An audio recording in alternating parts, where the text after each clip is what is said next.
I'm going to introduce our panelists, but first I wanted to add another thank you. Thank you to Rabbi Jacobs for his guidance and leadership. He's put a tremendous amount of effort into this. Okay. Glasses.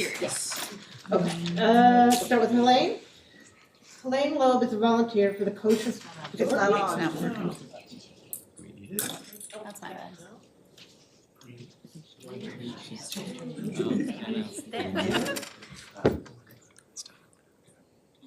Hello? Hello? Hey.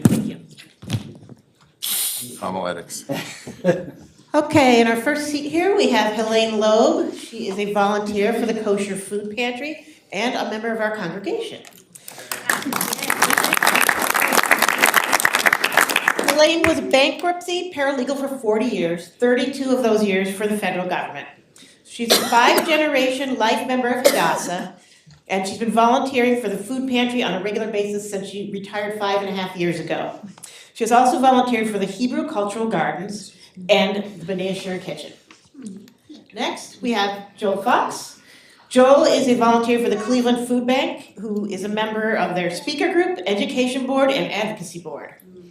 After spending 30 years as the executive vice president at the Jewish Federation and 10 years as the chief development officer at Menorah Park, Joel retired 3.5 years ago, giving the Greater Cleveland FoodBank about half of his time as a volunteer. Okay.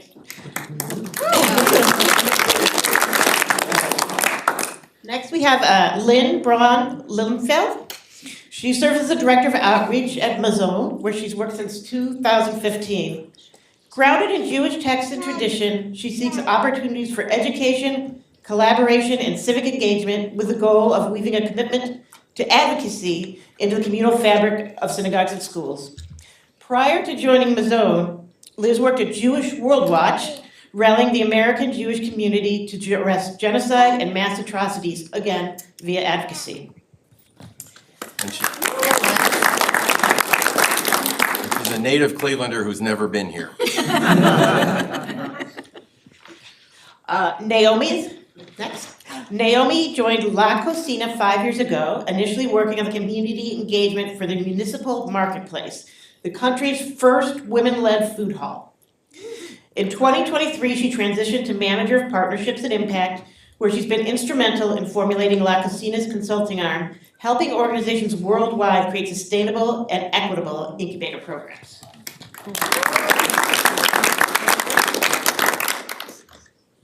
Last but not least, Russell Cohen. He is the development associate at Maison, where he supports the community engagement team and all development-related activities, from database management to corresponding with donors. He comes to the organization from a background in entertainment, having supported executives at companies such as Mandeville Farm Films, Verve Talent, and Literary Agency, and the Operating Room. He is a native of Cleveland, Ohio, and was raised here at B'nai Asher.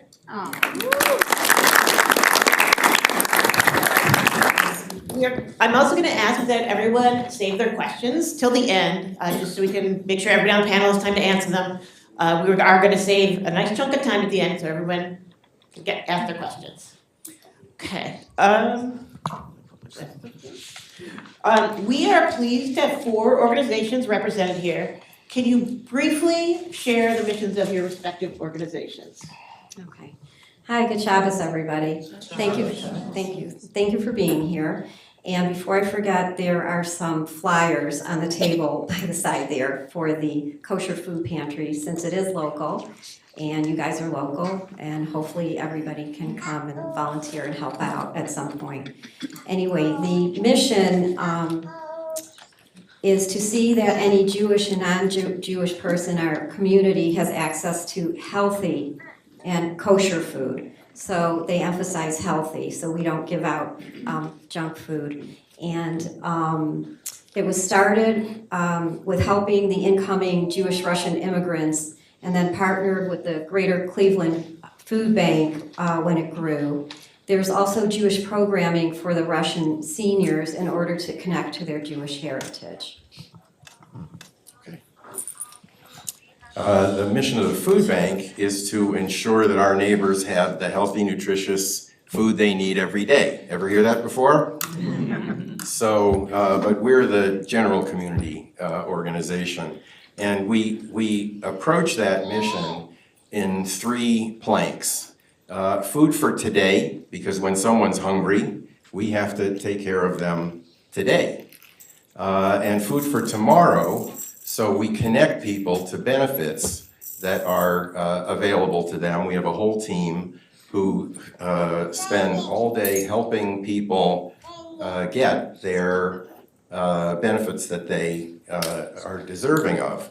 So last year, we hooked up about 13,000 people with SNAP benefits. You might call that food stamps, supplemental nutrition program, and with Medicaid. And then there's Food for a Lifetime. So since our mission is to see that people have the healthy and nutritious food that they need every day, we try to get at the underlying causes of hunger. Hunger doesn't cause hunger, but the rent's too high. That causes hunger. The childcare's too expensive. That causes hunger. I'm underemployed. I'm only earning X dollars an hour, and I can't put food on the table for my family. That causes hunger. So we have a facility on South Waterloo where we have 16 sister agencies under our roof, so that when someone comes to us who's hungry and who says, I'm hungry because they just raised the rent again and I can't put food on the table, oh, did you know that the Cleveland Housing Partners have an office right down the hall? Not 3 buses away, not take another half a day off of work, right down the hall. You can have help with your rental situation. Right down the hall is legal aid. Right down the hall is a Metro Health medical clinic in our building. Right down the hall is Shoes and Clothes for Kids, which actually lives in our building. So you're coming for food, maybe we can help you with school supplies, maybe we can help you with clothes, shoes. The diaper bank is in our building. So food for today, for sure, food for tomorrow, benefits that you deserve, and food for a lifetime by getting at the underlying causes of hunger. Hi, everybody. So first of all, it is such an honor to be sitting here with all of you. And I think you two have the kind of retirement that I think my father has, where it's really just another career. So thank you for your incredible work. So it's hard to follow that. You know, that you've outlined the issue so beautifully, and I've already had the opportunity, as has Russell, to share a bit about Maisel. So I'll do the extremely abbreviated version just to truly cement it in your head. So we do education work, we do special populations work. Really looking at the barriers that face people. Those specific populations to accessing the federal food safety net, and kind of seeing those barriers as an opportunity to lift all populations up, kind of a rising tide lifts all ships model. We do federal and state advocacy. Thank you. We do legal advocacy, which is a new realm for us. Grant-making work, and we leverage the Jewish voice. It is both an opportunity at the federal level to be the Jewish voice in the room. If Bread for the World, which is our colleagues who kind of speak with a Christian backing, or the Friends Committee, or Islamic Relief are in the room, then we are in the room too. And so we can speak from that moral grounding and really connect with legislators from that point of view, which is really powerful. It also means working in community here.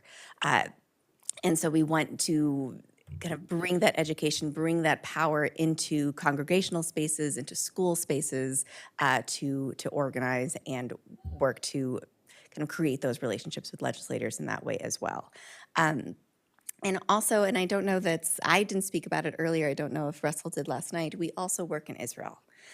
It's a very different landscape in Israel. Here in the US, like as an advocacy organization, we are primarily working to support the structures that feed people programmatically through federal and state policy. In Israel, we faced a landscape where there really wasn't any government response to hunger. And so our initial investments in Israel were about supporting food gleaning, supporting food banks, like, Leket and Letets, and like being I think we were one of their fiscal sponsor in the US once upon a time. And it's only in the last few years that we've had the opportunity to really work in civil society, do education work, and see that government response to hunger realized. And in one of the last Knesset budgets was the first time there was a line item to support hunger. So yeah, that's the brief version. Thank you. Hi, everyone. Good to see y'all again, some new faces. Naomi Maisel. It's so nice to be here. My organization is called La Cocina. Does anyone know what that means in Spanish? Amazing. The kitchen in Spanish. My organization is actually not one that is often aligned up front with food security because we're not providing direct access to food. That is work I've been involved with a long time in my prior lives. But I think what's really cool about the organization I work with is we're approaching food security from, again, a systemic approach from the perspective of economic revitalization and small business support. So La Cocina is a nonprofit food business incubator.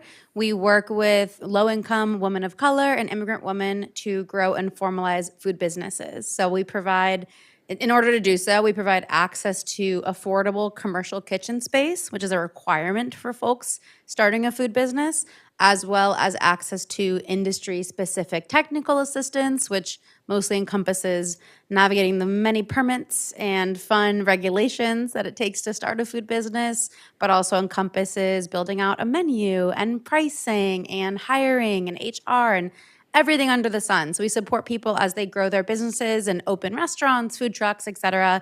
Why I think it fits so well into the landscape is that we're transforming the status quo of business ownership. We're bringing economic revitalization right back to communities and putting leaders from those communities into positions where they can then hire, right? They're creating jobs. They are sending their kids to college. They're buying homes. So we're putting the power and the economic leadership in the hands of the people. They're going to be inherently bringing that back to the neighborhoods. And it's providing security for themselves, their family, but also their neighbors. We've seen a lot of really beautiful kind of ripple effect by what happens when we're believing and supporting these individuals. Happy to be here.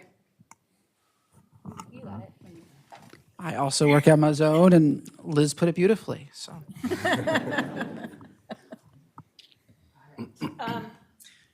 Since the theme of the Shabbaton is hunger and food insecurity, can you speak a little bit about what the landscape of food insecurity is in the U.S., in Ohio, in the Ohio Jewish community? Do you have any statistics that might surprise us? We'll start here. Liz, you had the statistics. Yeah. So as we shared before, there are 47 million people in the U.S. who are food insecure. And that's a staggering number. And what we know is, unfortunately, that number is just going to grow.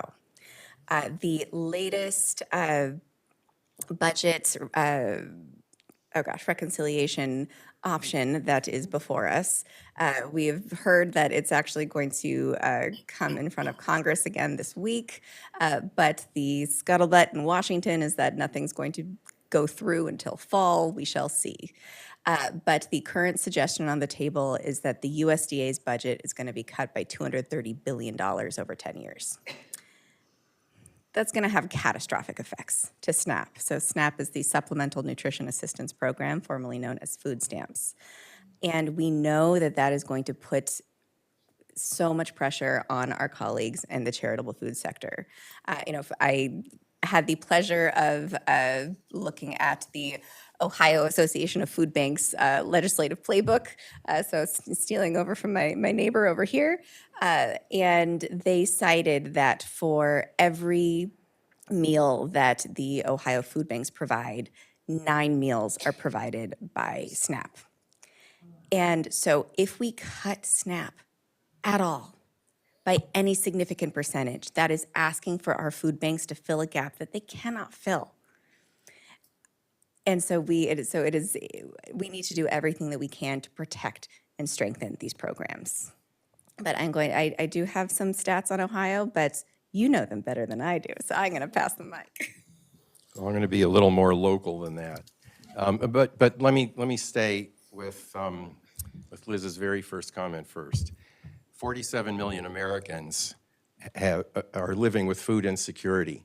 In 1965, there was a president by the name of Lyndon Baines Johnson who declared a war on poverty. Anybody remember that?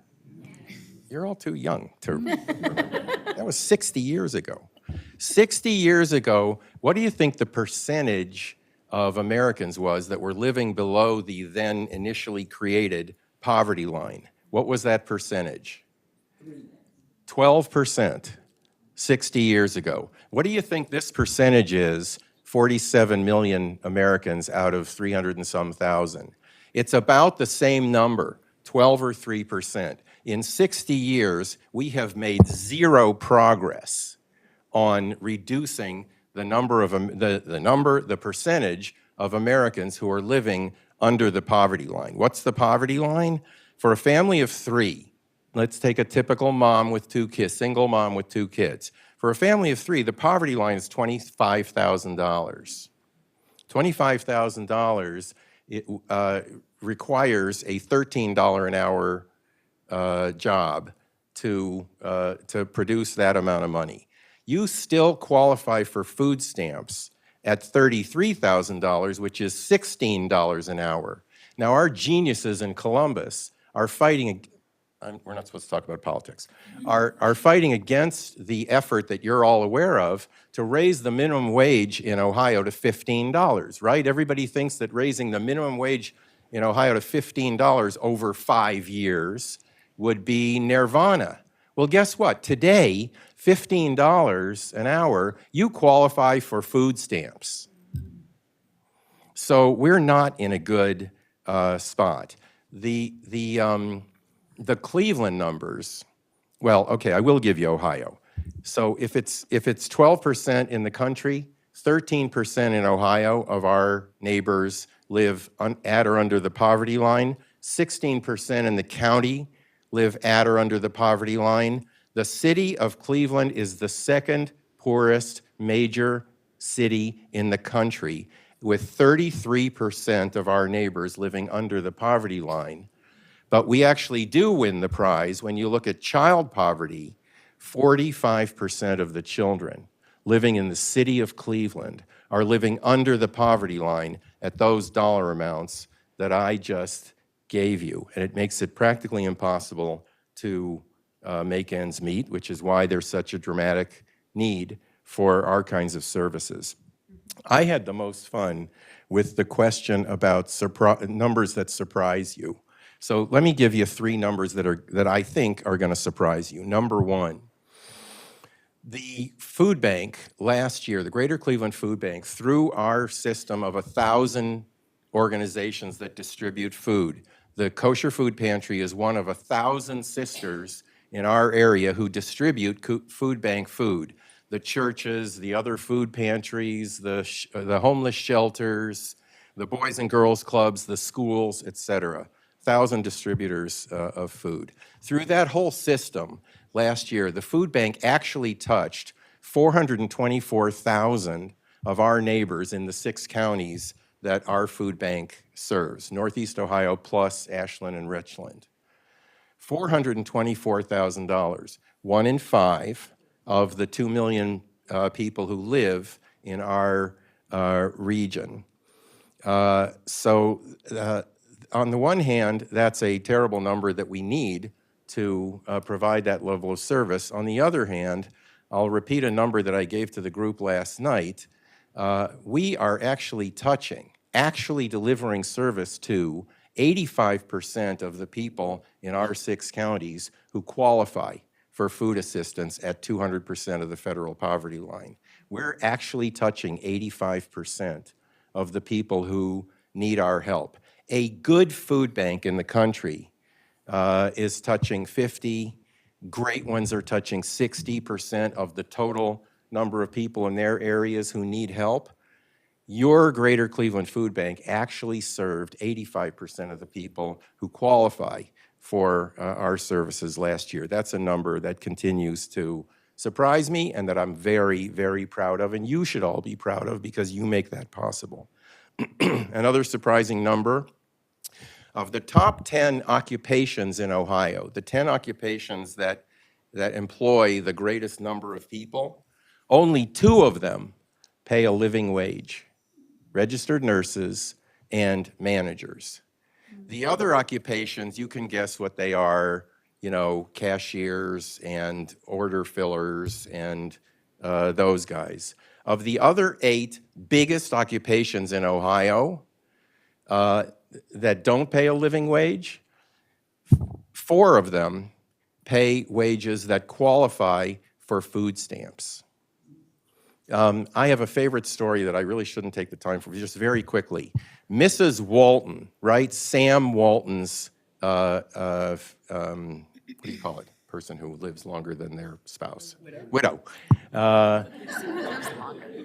Mrs. Walton amassed the best American art collection in the country, and she built a museum in Bentonville, Arkansas, to show it off, where no one will ever see it.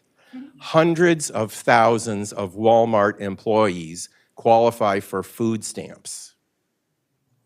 So I just like that as an example of what's going on in this country and why 60 years later, after declaring the war on poverty, we're still in the situation that we're in.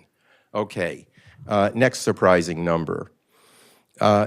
95% of the recipients of food bank food are working or elderly and disabled and won't be able to work. 95% either are working or can't. The 5% who can work generally are transitory. A quarter of that 424,000 people we served last year were first-timers. So that churn suggests to you that there are people coming into the system all the time and leaving the system all the time because they're in between jobs. They need us for a short period of time. Something happened to them. Their health deteriorated, something. So even of the 5%, it's not occupied by welfare queens, okay? 95% of the people who use our services need it and will continue to need it in the future. And with that, I'll stop badgering you. So again, closer to home with a kosher food pantry, I have some statistics for you. You might be surprised or maybe not. Kosher food pantry feeds about 6,000 people a month. That's families, you know, with not 6,000 families, but 6,000 people within those families. There's 2,500 a month that are not duplicated, and that's about 600 to 800 households. 50% are not Jewish. 48% of the food is provided to seniors and 22% to children, okay? And I don't know if I should mention it here, but I'll say the kosher food pantry gives out protein in the form of chicken, and it has to be kosher, obviously. It's from the kosher food pantry, and that goes to the Jewish families. And that has to be purchased by the kosher food pantry, and it costs from $150,000 to $200,000 a year. And the money is raised by fundraising 3 times a year. By the way, I think this is surprising to a lot of people. The kosher food pantry is not an agency of the Federation. They do not receive money from the Cleveland Federation. They do receive money from supporting foundations, some of them, in the Federation. And Kosher Food Pantry, I guess, runs lean and mean. They have an annual operating budget of $550,000 with 7 employees. That's it. And as Joel was saying, the Greater Cleveland FoodBank is one of the busiest pantries with $1.6 million worth of food distributed per year. And those are the statistics I have for the Kosher Food Pantry. Do you have anything to add? No, that was great. That's good. I mean, it's horrible, but yeah. In your various roles, you deal with challenges, obstacles, and barriers. What are some examples and how do you address them? And in regards to getting the size of the problem, is the problem that there's too many people in need and not enough resources? Is it about awareness of the resources? Is it about shame for those accessing the resources? Something else? Okay, so some of the obstacles at the Kosher Food Pantry, I don't know if you guys ever drive by on Green Road and see a long line of traffic blocking the street, but those are the lines that come to pick up the food twice a week. The other days, they're delivered to the senior apartment buildings and Logan Income. So the space, I'm trying to say the space is way too small. I remember volunteering so many years ago, and it's also at the Chabad house. This is all through Chabad, who started it, Rebitz and Kazin. And we really worked out of, I think it maybe was the garage for cars or something. I mean, the building is so very old. So now somebody was generous and donated 2 trailers, but those are already a couple years old. And I'll tell you the truth, the floors get wet, they're already falling apart. There's not a whole lot of space for us to maneuver. So that's a really big obstacle, and they do have a new building. I'll get into that later. Excuse me. Another is private funding, which is desperately needed to buy the food that's not donated and to finish the new building. So there's some other obstacles, that you can imagine, and I'll pass it along. Okay. Resources. The challenge is having enough resources to serve those 424,000 people. Last year, we distributed 54 million pounds of food. And the source of those resources is about 50% comes from the government, about half of that from the federal government, and about half from the state. So I can go into a whole rest of the hour about our situation with government funding at the moment. Let me see if I can give you just some headlines. So the USDA, you may have seen in recent news reports that the United States Department of Agriculture, which again provides us about a quarter of the food bank's annual resources, canceled about 70% of our anticipated deliveries from April through June. 20 of 30 semi-tractor trailers of food were due to arrive between April and June, and 20 of them have been canceled. So that's a big challenge, but we attack that challenge with advocacy and seeing what we can do to fill in as those government programs inevitably change, because they inevitably change, whoever's in charge.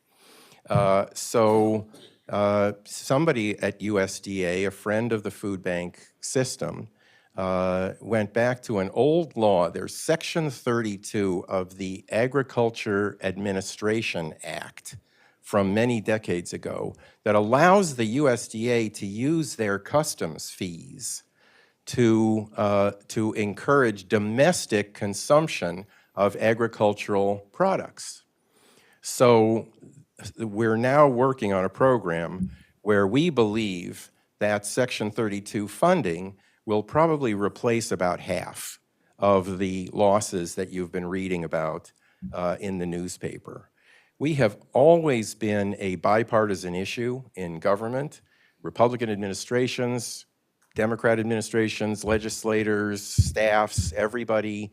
Nobody, when we go to lobby, and I've lobbied for the food bank in DC and in Columbus, nobody will sit across the table from you and say, let them starve. That's not where they're coming from. They'll tell you they have budget problems, and they do. And they'll tell you there are administration priorities, and there are. But we approach our government challenges by talking to people who care about the cause. And what we talk about is the need, which has continued to increase since COVID.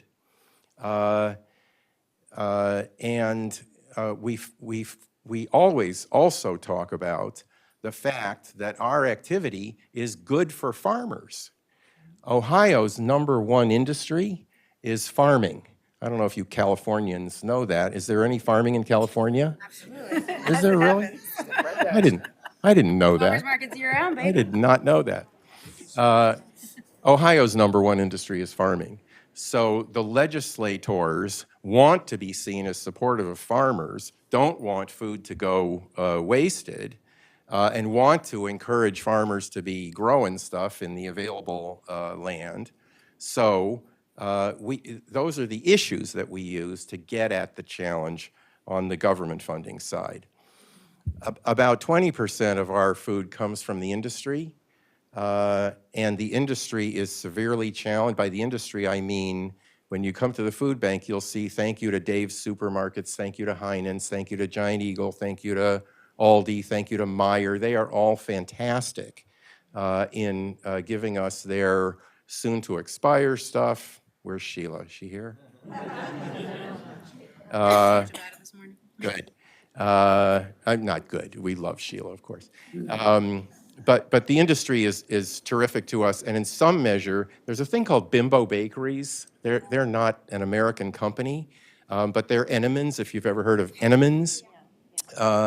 And they manufacture stuff for the food banks. They manufacture stuff to give away. They're absolutely great. So, resource challenges, we work with the industry to encourage that kind of activity. And then there's the private fundraising. So, Russell, our private fundraising is critically important. Right now, we're in the middle of the Harvest for Hunger campaign. Please add $2 to your grocery bill every time you check out. That money goes to the system of the food banks. And please consider a gift to the Harvest for Hunger campaign over and above that. So it's resources is always our central challenge. So you beat me to it. I was going to talk about the farming connection. This work creates interesting bedfellows, right? The legislation that Like farmer wants a wife, is that? oh, we're not going to go there. But the Farm Bill, which is the piece of legislation that governs SNAP, comes around every 5 years theoretically. That has not been the timing lately. But it both has these food insecurity advocates world and the farming world. And I think in the landscape that we have now, those partnerships are just going to have to get even stronger. Because we need to see the farming community supported. We need to have a healthy pipeline of food in this country, and we need to make sure the food insecure in our nation are getting support. When we talk about SNAP, it's not only food in the pockets of people that need it to get food on their table, it's also money going into our economy. I have it here someplace that's $2 billion of federally funded food assistance came into Ohio in 2023. $2 billion. That is nothing to sneeze at. And so when we're talking about these huge cuts to SNAP, that's money that's not coming into your economy anymore. And one of the ways that they're potentially going to change the program is going to shift those benefit amounts from being funded by the government to funded by states. States are already responsible for the administration fees, but they've never been responsible for funding the benefits. And so if we're suddenly asking the state to fund benefits as well, it's going to drop. It has to drop. And that so it's just going it's going to be so much more widely felt than just by the community of people who are food insecure. It's going to be felt by all of us. And the feds then are pushing the blame for any cuts to the states. Well, we're supportive of the program. Here's our half that we used to provide 100% of. So it's a blame game, it's a shell game, and it's going to result in significant cuts if they go down that path. So we're just going to have to be creative, and we know we can be. When our grant-making program that we have, we fund in 19 of the most food insecure states in the country. And we specifically fund advocates doing doing this work. And sometimes it's the only advocate who's doing this work in a given state. And they've made some incredible wins. You know, when our grants can be anywhere from 10 to 50, maybe $100,000 in a year. I don't know offhand, clearly, I can look it up if you are curious. But that funding goes so much farther than if we were just trying to purchase food. You know, I think we looked it up. We had wins in 3 different states that got 5 million children access to summer food. So there's, you know, when children, low-income kids are going to school during the year, they get fed school lunches. But then school's out and we have a summer meal gap. And so there's a new program implemented to help those kids get meals during the summer, and not all states were opting into it. And so by the work that's our advocates invested, suddenly 5 million kids are getting that food. We're celebrating our 40th year as an organization. And you know, it's really lovely. We get you know, memories from people who gave to us for their b'nai mitzvahs all those years ago, or for their weddings, and we love being part of the kind of story of people's simchas of their lives. But in that 40 years, like, we have given $5 million almost to those 3 states, like, through grants. And so we have had more wins besides, but if we gave all of that money to all of those children, it would be not even a meal. But now 5 million kids get all of their summer food covered. And so that's the kind of the movement we can have, even in really difficult environments. And so we're not, we don't feel hamstrung. We do feel the need to be creative, but there are ways we can move forward. I will say, just talking about barriers, one of the barriers I certainly feel as an educator is kind of bridging the expectation gap. Because, you know, so many of us, when we look to address food insecurity in our community, we look to our charitable partners. And we absolutely should. It is necessary. When somebody needs to be fed, they need to be fed now. They need to have these avenues available to them. And we need to change the system that allows people to be hungry in the first place.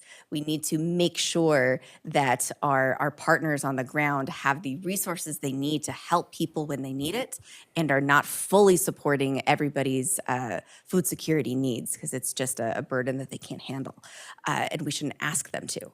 And so when I'm talking to communities and talking to, you know, all generations, it's about finding ways for people to jump in to this side of the anti-hunger fight.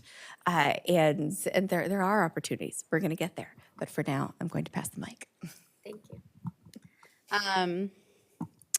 For us, it's bureaucracy and coordination. I'll speak from both of my hats.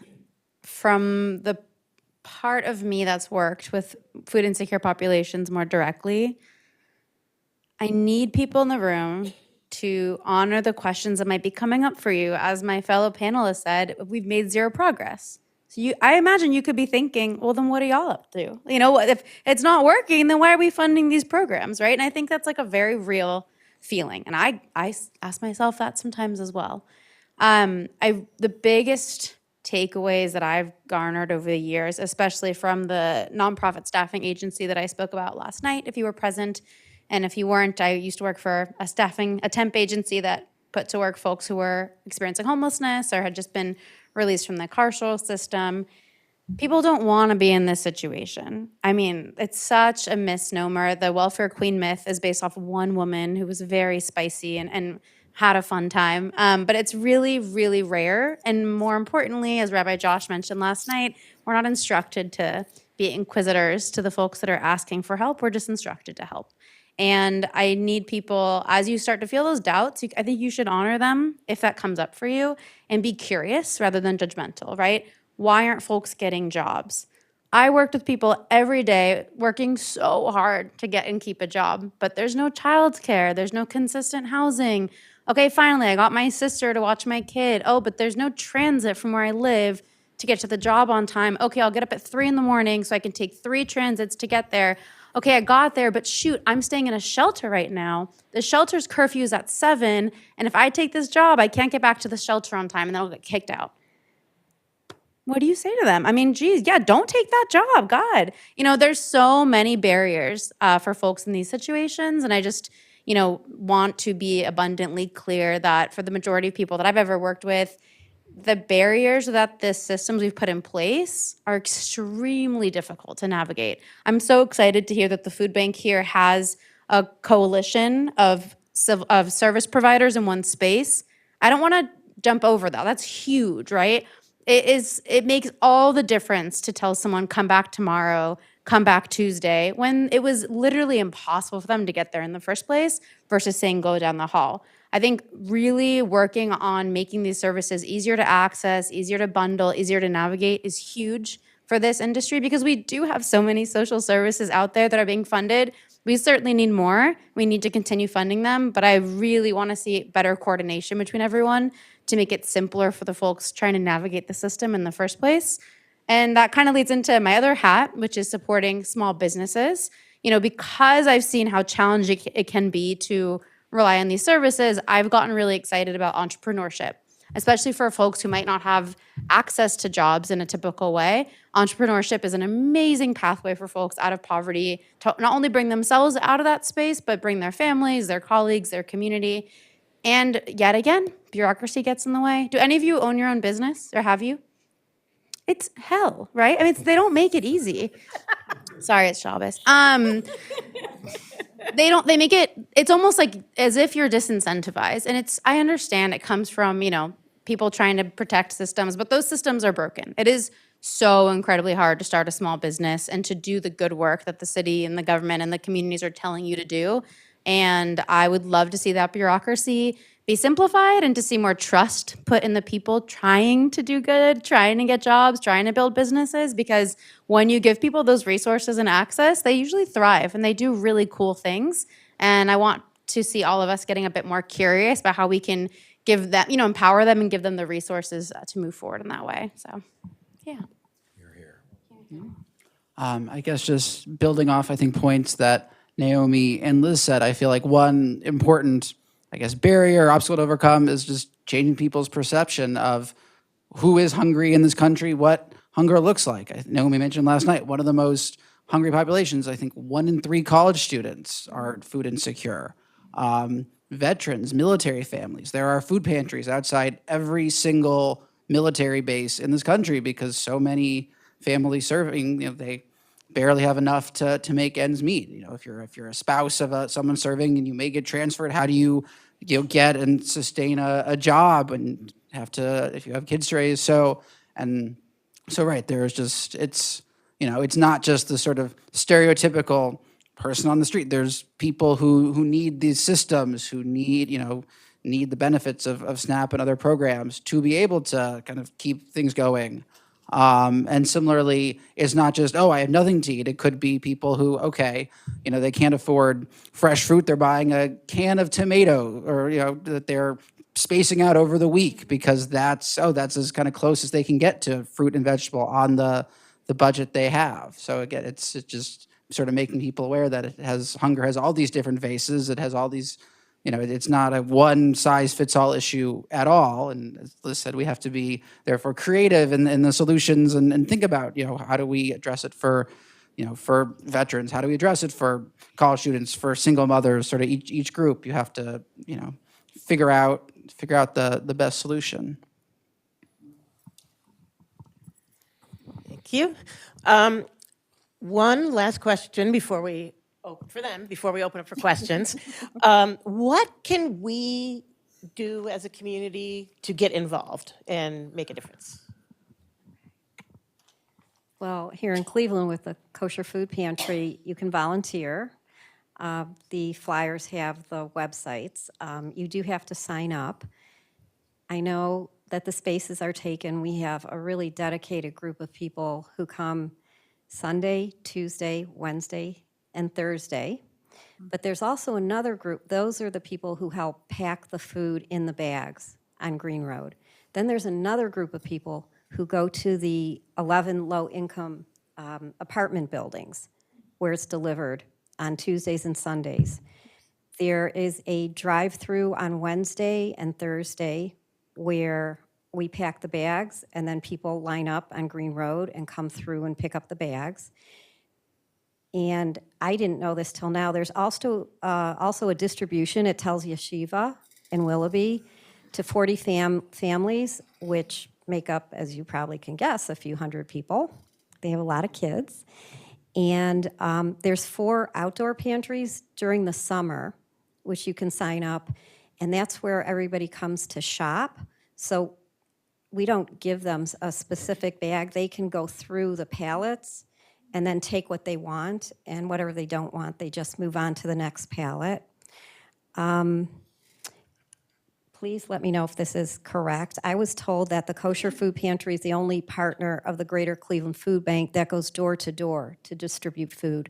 So while I'm working there, I see people come up in cars and they say, hey, can I have my 3 bags or 2 bags or 4 bags? And they give them to them, and then they go off, and there's obviously people that they deliver it to. Maybe it's the people who are the shut-ins. But the way to help here is, a big part, again, with the funds and the funding. The sooner they can get into that new building, the more people can sign up. Because I know there's a lot of people from B'nai Yeshurun who already volunteer there. And tomorrow, tomorrow's a volunteer day at 9:30 in the morning. And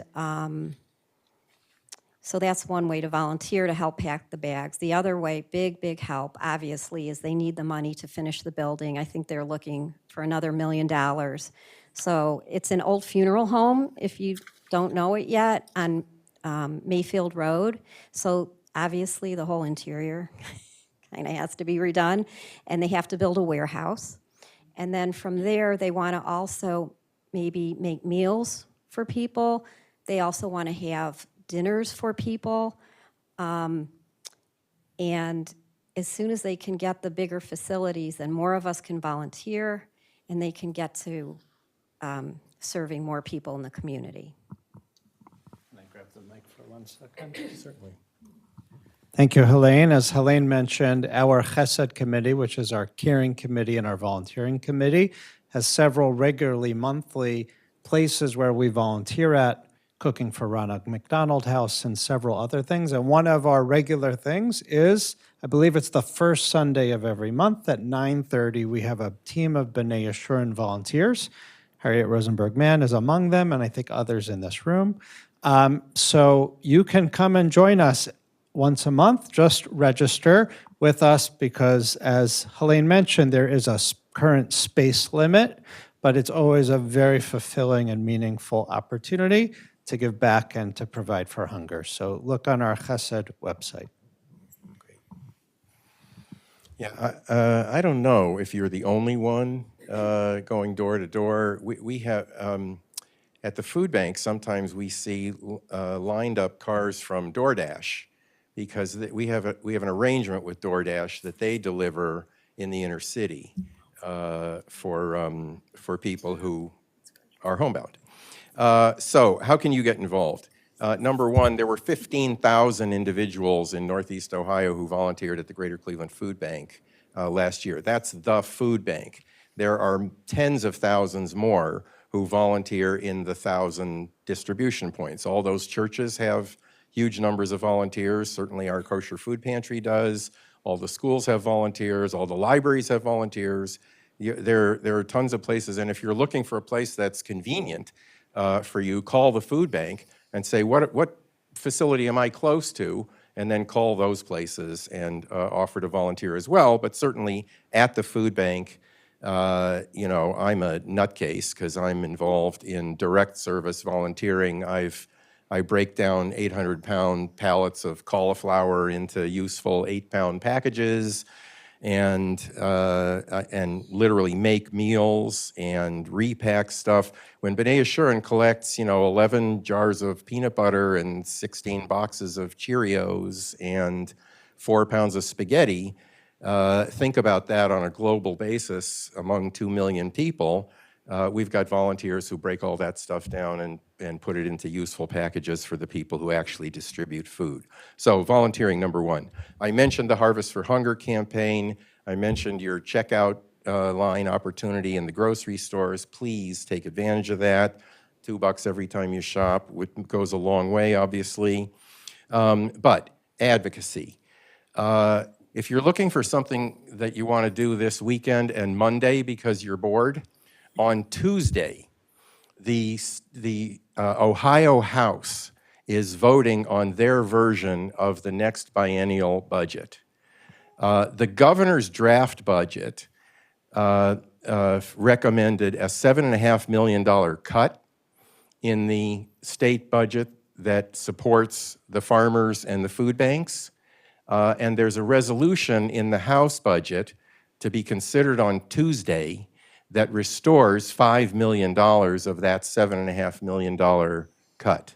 So if you would be so kind, call Matt Huffman, call Mike Davila, who's our good Republican state representative on the west side, who now is the best food bank advocate in the Ohio House. Call them. Call your state representative, whoever that is. It's Eric Sinnenberg for a lot of us. Call your state representative this weekend and Monday, and please ask them to restore that $5 million into the budget. That will be an enormous help for us. That's what you can do today, tomorrow on the advocacy score. You can do a lot of other things on an ongoing basis. That budget's going to go to the Senate. We're going to have to work with the senators in coming weeks, and certainly call your federal representatives about the USDA. You heard that they're searching for ways to help make that situation better. Encourage them to do that as we're moving forward. And the final thing is to raise awareness. I hope you learned a few things this morning. I hope we opened some eyes this morning. Invite us to your other organizations. All of you are involved all over town, especially in the Jewish community. I've done a lot of those on behalf of the Speakers Bureau of the Food Bank, but I'm happy to make myself available. We've got a whole army of volunteers who do that, and give us an opportunity to help people understand. We know that the community is generous and wants to be helpful. We just need to help them understand how to do that better. So give us those opportunities as well. Okay. Next week, Seder. Have this conversation at your Seder. We have a 5th question supplement that is something that just slides right in so you can bring this conversation to your friends and family. Because we are sitting here right now with all of you wonderful people who chose to be here, and we are so grateful. But we can only be in so many places. And so we really think the onus is on you now that we've had this opportunity to educate you, now that we've had this opportunity to talk, to keep this conversation going. So please consider bringing our supplement to your Seder. We would be so honored. Second, and this is something that I hope to work with Debbie and Shelley on, we have a postcard campaign that we're about to debut. We are hoping to gather 47,000 postcards to represent the 47 million people who are food insecure and send them to Secretary Rollins of the USDA around the high holidays. To collect 47,000 postcards, we are going to need everyone we've ever talked to help us. We also were building into it that we hope people will do more than one. You know, there's absolutely no problem with that. We're going to have all of the support you need to have thoughtful messaging, to bring all generations into it, to have young kids color, to have other people write impassioned whatever that moves them. And so there'll be lots of opportunities, but we really hope that your community will jump into that project with us. We, as I shared earlier, we have a new Ohio focus. And so we already have plans to talk later so that we can get connected to some of the expertise that is right here, because that is essential to doing this work. But we're going to see what it looks like, what legislation we're going to be pushing in the Ohio State House, and what that could look like for your community. When we do this work in community, we also really look to you to highlight what's important to you? Where are you interested in focusing? For instance, there's something on the State House about universal school meals. Is child hunger the place that you want to focus? Is senior hunger, is military hunger where the community could really rally behind? So we'll work together to see where we can direct that passion. Next, your educators. I don't know if I've met Rabbi Foster, but we have curriculum. We wanted to be brought into your schools.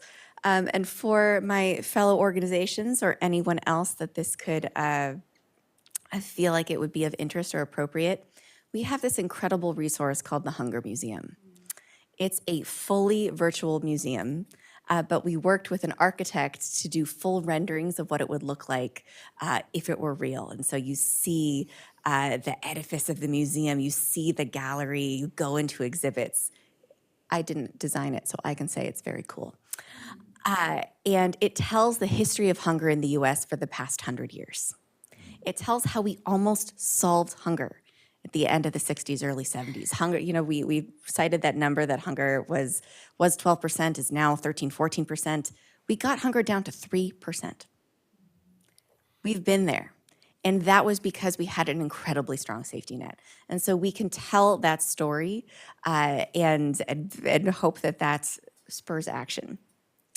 And then I'm going to leave the last thing that you can do to get involved to Russell, because he's the expert. But first, Naomi. Pop it to Russell, no.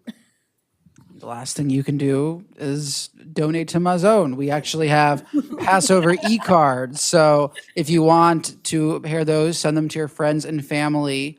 That is all available on our website. Or if you want to send a large amount, that's what me and the team are for. You can email us or call us, and we'll help with that. But as Liz said, we do our best to stretch all the support we get into supporting people making big systemic changes and fighting the problems. So we appreciate any support that can be given. Thank you. From an economic lens, I get to tell you to eat at your favorite restaurants, so that's fun. It really is considering the power you hold. It's going to look different for everyone in the room. If you have the power, and pause and think in what spaces do I hold power, right? Do you own a company? Are you in a place to hire?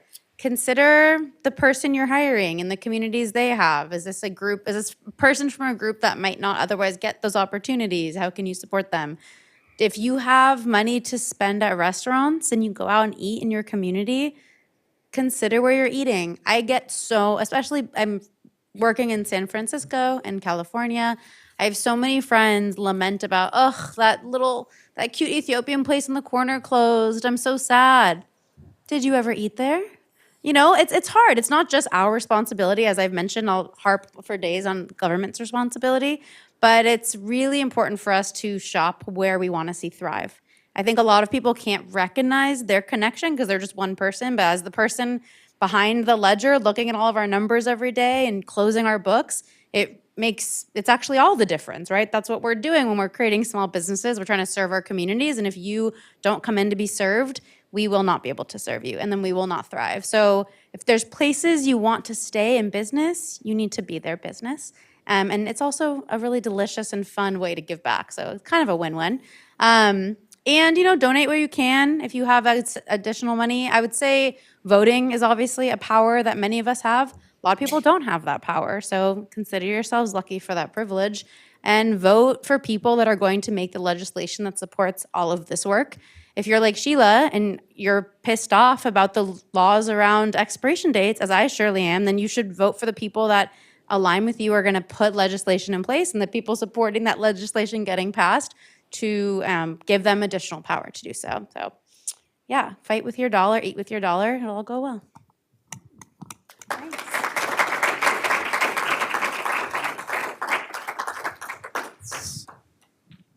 So I'm going to take a few questions, but first I want to thank all of our panelists. I know Joel has to leave here in a couple minutes. Thank you so much. That was amazing. And I learned so much. I'm hoping everybody else did too. Okay. Does anybody? Oh, okay. I'll just say one thing real Yep. quick. Again, echoing that, thank you so much to you all. It's been such a privilege and a pleasure to learn from you all. A privilege and a pleasure. Just a question for, or some guidance for the questions. Please phrase them in the form of a question and keep the preface to a minimum, just because we do want to give time for everybody to answer them. Thank you. Are there strategies for stretching the food that people get? I know you said last night that people are very reluctant to try new things.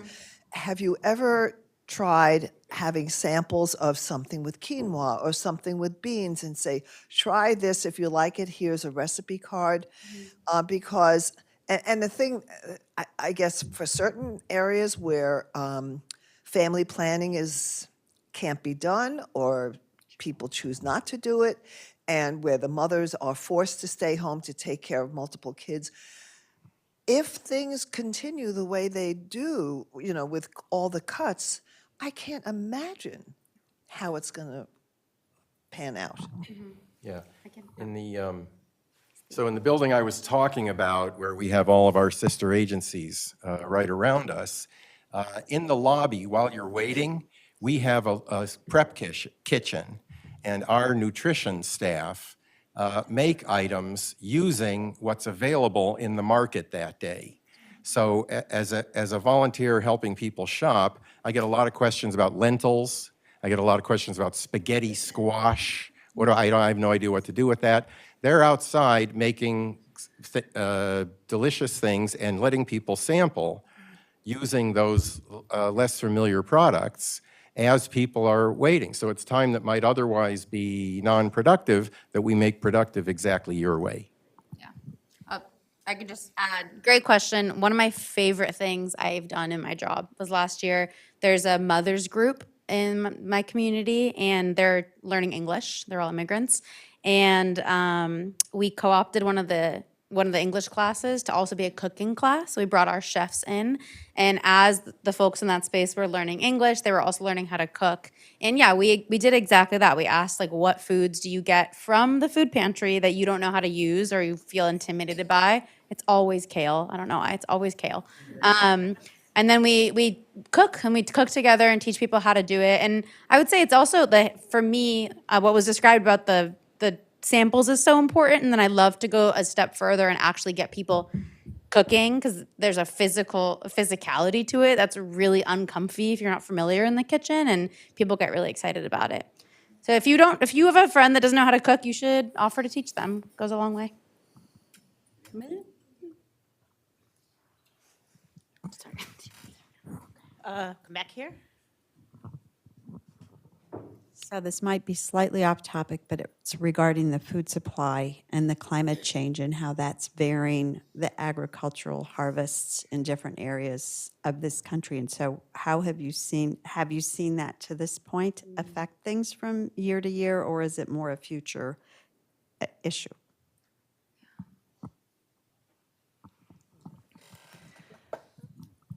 So definitely not my area of expertise, but as of now, we have enough food to feed everybody in the world. As of now, it is not a resource problem.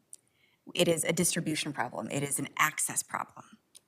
In the future is a whole different question, but right now it's not.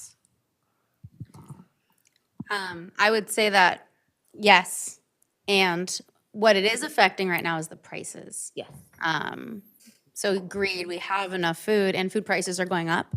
If you've been to your local restaurants lately, I'm sure you've seen their prices going up. That's just being passed on to you because their prices are going up. Obviously, with markets as chaotic as they are now and continuing to experience strain with the uncertainty of climate change, those prices will go up. And just to give some color to that, because when I used to hear climate change, I was like, yeah, but the climate changes. What does that actually mean? For example, if there's actually many crops that experience this, but if there's a wheat crop that is used to, and crops are so smart, they have triggers that are triggered by times of year and temperature changes. There's a lot of seeds that won't actually spurt growth until the temperature drops to a certain level. Because things are warming up in areas where it's normally cold, or vice versa, it's not about hot or cold, it's about the inconsistency, right? That's what matters here. A lot of times now what we're seeing, certain crops might be starting to go into production, but it's still too warm, and so certain pests or enemies of that crop, what's the opposite of prey? Predators, thank you, of that crop are still around, and they've never been in the same place before. And so all of a sudden you have a crop that has no built-in defenses to this prey, whether it's an animal or a biologic, a bacteria, whatever. And that is why that's like the actual reason why prices go up, is because it is getting harder and harder to keep these plants alive, which requires more input, which is worse for the climate, that's more expensive. So that's just a great question and kind of some colors to like what that connection actually is.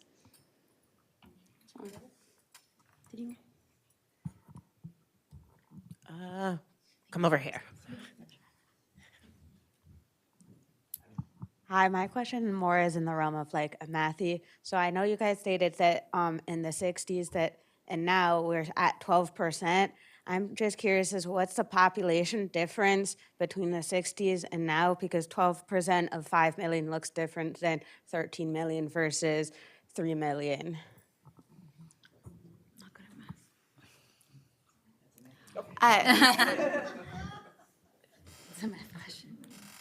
I appreciate the question, and I cannot tell you off the top of my head. I do invite you to come and explore our Hunger Museum, hungermuseum.org, where it can tell you that.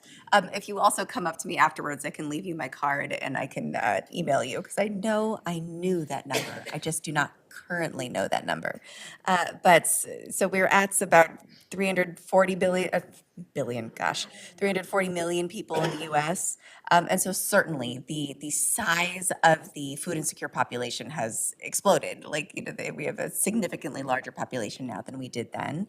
And, the infrastructure to support a population of the size we had in the 60s and 70s versus now, like, it's different pressures on it. So that does look different. The addressing the tools that we use to get hunger down to 3% in 60s and 70s, may not be sufficient for a population of our size.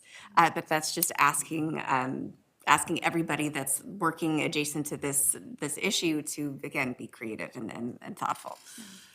Oh, in addition to that, for those that weren't here last night, food insecurity has a definition. We're not just like making it up. And currently the definition as defined by the FAO, which is the Food and Ag Organization, it's defined by these 4 pillars of accessibility, affordability, utilization, and then the stability of the prior 3. That's the actual definition.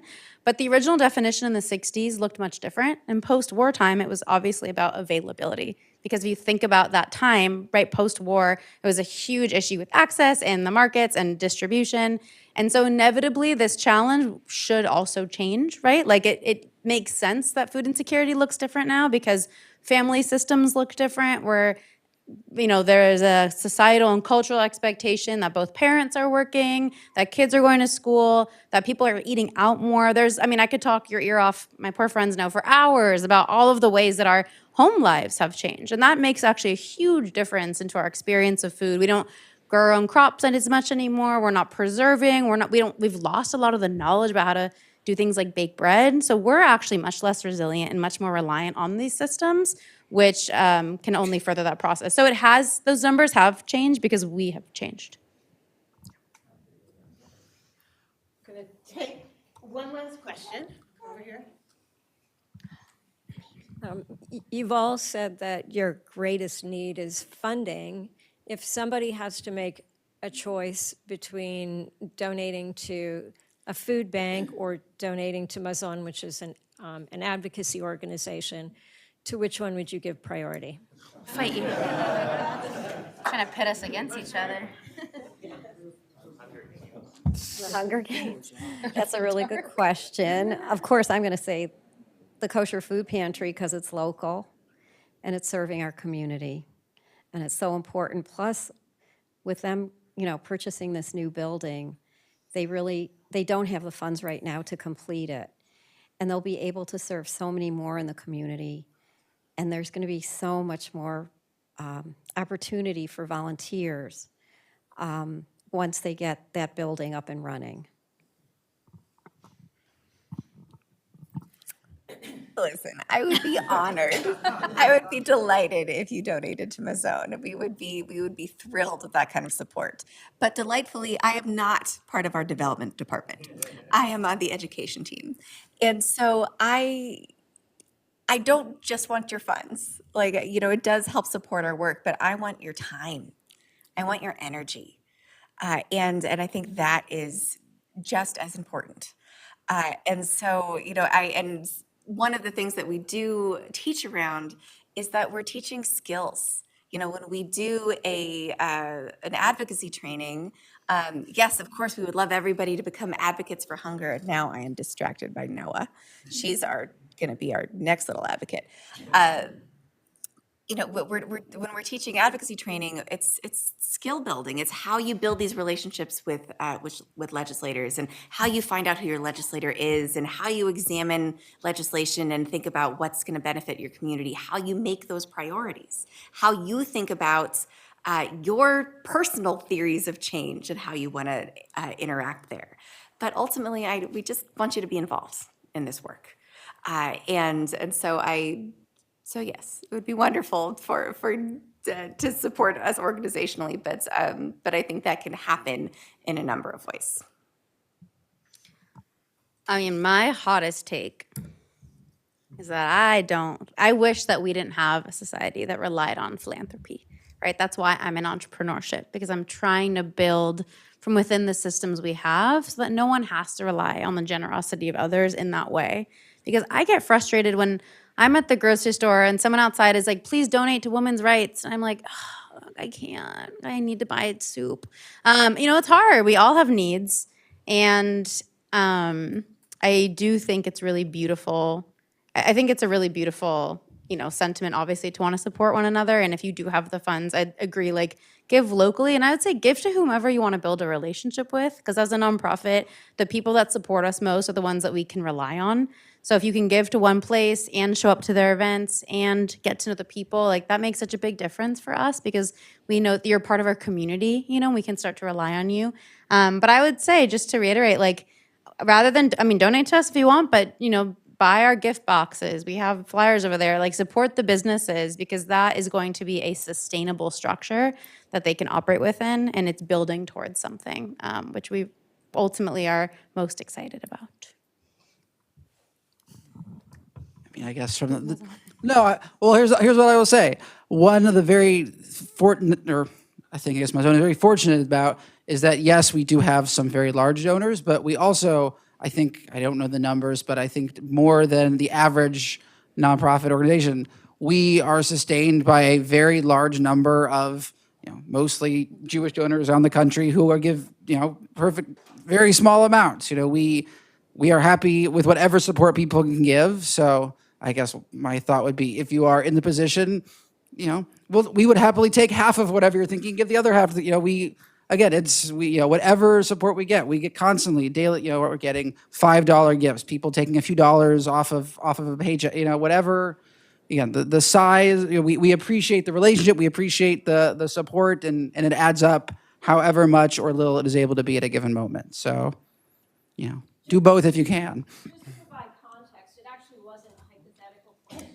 I decided this year, since we're hosting Seders, and in the past, people bring wine, flowers, and stuff, serving dishes. And I just said this year, we have too much stuff, so I don't value it. We've got a lot of wine, so I don't need it. My house is kosher, so don't bring food.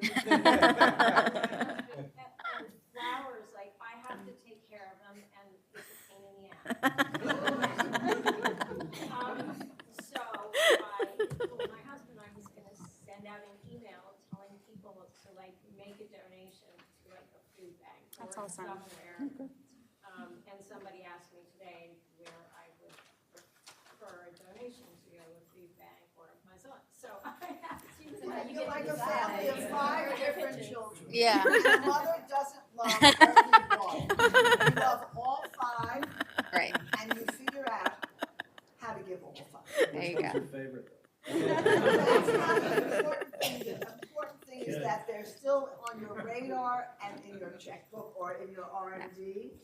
But thank you. That's such a beautiful idea. And I think anyone could take that on for a birthday or anytime people want to bring flowers. I think that's a beautiful idea. So whomever it is up here, otherwise, that's wonderful. Let's have one more round of applause.